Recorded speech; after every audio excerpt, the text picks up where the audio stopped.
4 avril 2026. Quelque part au-dessus du désert syro-irakien, un signal disparaît des écrans de contrôle du CENTCOM.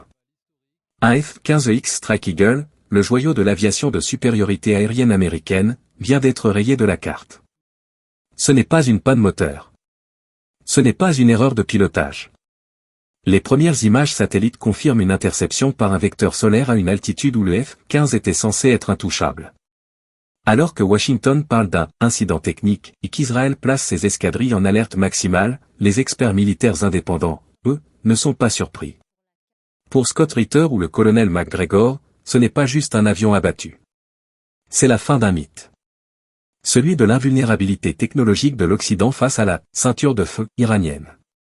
Bienvenue dans ce zapping géopolitique spécial. Aujourd'hui, nous plongeons dans les dossiers noirs de la guerre invisible entre Téhéran, Tel Aviv et Washington. Attachez vos ceintures, car ce que les experts disent en coulisses est bien plus inquiétant que les communiqués officiels. Écoutons ce que Scott Ritter explique sur sa chaîne de briefing. Selon lui, l'abattage du F-15 est la preuve que l'Iran a enfin activé son réseau de défense intégré, Deep Layer. Ritter souligne un point crucial, l'Iran n'utilise plus seulement ses vieux S-300 russes. Ils ont déployé le Bavar 373 et le Khordad 15. Ce sont des systèmes indigènes, indétectables par les algorithmes de guerre électronique de l'OTAN parce qu'ils fonctionnent sur des fréquences que nos radars n'ont pas encore répertoriées. L'US Air Force a traité l'espace aérien du Moyen-Orient comme son terrain de jeu pendant 30 ans. Mais en avril 2026, les règles ont changé. Le F-15X possède une signature radar réduite, mais les Iraniens utilisent désormais des radars à balayage passif fournis par la Chine. Ils n'éclairent pas la cible, ils attendent que la cible perturbe le bruit de fond ambiant. Le pilote du F-15 n'a jamais reçu d'alerte de verrouillage. Il a simplement cessé d'exister. Ritter va plus loin. Pour lui, cet avion abattu est un message envoyé directement à Israël. Si un F-15 américain ne peut pas traverser l'espace aérien syrien pour frapper les lignes d'approvisionnement du Hezbollah, alors l'aviation israélienne est, de fait, clouée au sol pour toute opération de profondeur. De son côté, le colonel Douglas McGregor apporte une vision encore plus sombre sur l'implication des États-Unis. Pour lui, Washington est en train de commettre la même erreur qu'au Vietnam ou en Irak, mais contre un adversaire 10 fois plus puissant.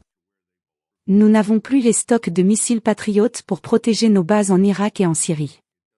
Chaque fois qu'un F-15 tombe, c'est 100 millions de dollars et 10 ans de formation qui partent en fumée. Israël pousse pour une escalade, mais nos généraux savent que nous ne pouvons pas gagner une guerre logistique contre l'Iran. Téhéran peut saturer nos défenses avec 5000 drones à 20 000 dollars l'unité. Nous répondons avec des missiles à 2 millions. Le calcul est simple. Nous ferons faillite avant qu'il ne manque de munitions. McGregor pointe du doigt la vulnérabilité des porte-avions dans le Golfe. L'Iran a testé ses missiles hypersoniques Fatah 2 en conditions réelles. Si un F-15 peut être abattu par leur défense solaire, alors un groupe aéronaval peut être coulé par leur batterie côtière. C'est la paralysie stratégique totale.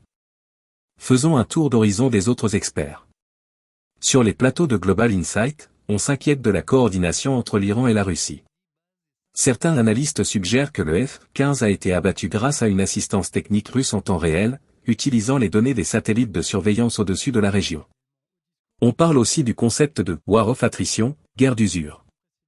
L'expert britannique Alexander Mercury note que l'Iran ne cherche pas à détruire l'armée israélienne dans une bataille rangée. Il cherche à rendre le coût de la défense insupportable.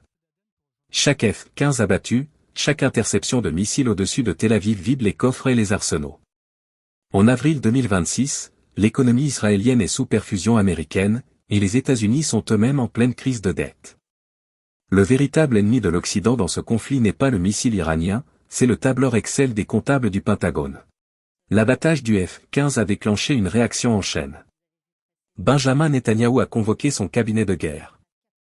La question sur toutes les lèvres, faut-il frapper les sites nucléaires d'Ispahan en représailles? Mais les experts comme Pepe Escobar soulignent que l'Iran a déjà déplacé ses actifs les plus précieux dans des bases souterraines à 500 mètres de profondeur, comme la base Eagle 44. Aucun missile conventionnel ne peut les atteindre. La perte du F-15 prouve que la fenêtre de tir pour une attaque propre s'est refermée. L'Iran dispose désormais d'une bulle de déni d'accès, A2, AD, qu'Israël ne peut briser seul. Et les États-Unis, traumatisés par la perte de leurs pilotes et de leurs appareils de pointe, hésitent. Donald Trump, depuis sa campagne électorale, multiplie les déclarations « Pourquoi mourir pour des frontières au Moyen-Orient quand nos propres usines ferment ?» La fracture entre les intérêts d'Israël et la réalité politique américaine n'a jamais été aussi profonde. Le F-15 fumant dans le désert est le symbole d'une ère qui s'achève. L'ère de la domination aérienne incontestée de l'OTAN est morte en ce mois d'avril 2026. Ce que nous disent Ritter, McGregor et les autres, c'est que le monde est devenu multipolaire, même sur le champ de bataille. L'Iran n'est plus une puissance régionale isolée. C'est un nœud technologique soutenu par le bloc de l'Est.